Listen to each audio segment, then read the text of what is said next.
My name's Anne Black. I'm Regional Quality Assurance Specialist Pharmacist for the North East and North Cumbria. I'm delighted that we've been successful in this region in securing some monies to manufacture injectable medicines. It's great news for our clinical colleagues, nurses and other healthcare professionals who at the moment have to make a lot of injectable medicines on the wards. They will have more time to be able to care for patients directly.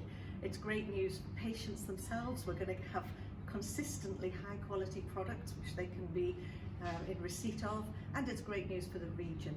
We're going to have a skilled workforce and an academy to create a pipeline to make sure that this is a very resilient service as we move forward in the NHS. Ken Rebner, Chief Executive at South Tyneside and Sunderland NHS Foundation Trust, but also the Chair of the North East and North Cumbria Provider Collaborative.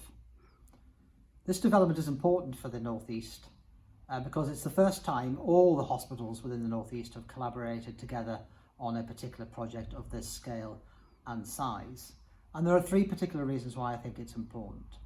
Firstly, many of our existing aseptic units around the hospitals in the region are already working pretty much at full capacity, and clearly all are looking ahead about some of the future demands we can see and the need for more access to more complex drug regimes in the future. So we need to be preparing for that eventuality now.